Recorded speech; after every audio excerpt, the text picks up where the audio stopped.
મંત્રી રાજકોટના વતની અને શંખેશ્વર કોલેજના સંસ્કૃત અધ્યાપિકા ડોક્ટર કુંજલ ત્રિવેદીજી ઇન્ડિયન લાયન્સ સ્વર્ણિમ ક્લબ ગાંધીનગરના સ્થાપના દિવસે બંસરી રિસોર્ટ ખાતે ઉજવણીમાં ખાસ ઉપસ્થિત રહ્યા હતા।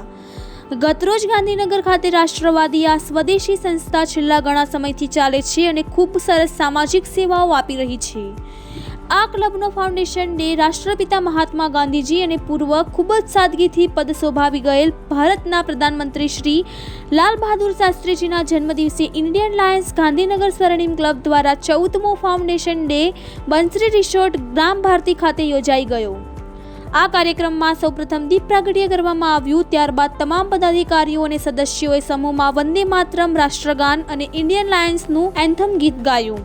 આ કાર્યક્રમમાં પૂર્વ પ્રમુખ રાધેશ્યામભાઈ યાદવ દ્વારા સંસ્થાના કાર્યોની વિગત જણાવી, સભ્યોને ફાઉન્ડેશન દિવસની હાર્દિક શુભેચ્છા પાઠવી।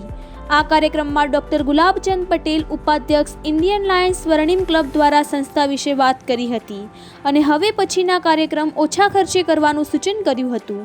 આ કાર્યક્રમમાં જ્યોતિબેન માંગનાણી, પ્રોજેક્ટ ચેરમેન સંજીવ યાદવ દ્વારા પ્રાસંગિક પ્રવચન કરવામાં આવ્યું હતું। આ કાર્યક્રમમાં માવાની કેક કાપી ઇન્ડિયન લાયન્સ ગાંધીનગરનો જન્મદિવસ ઉજવાયો હતો।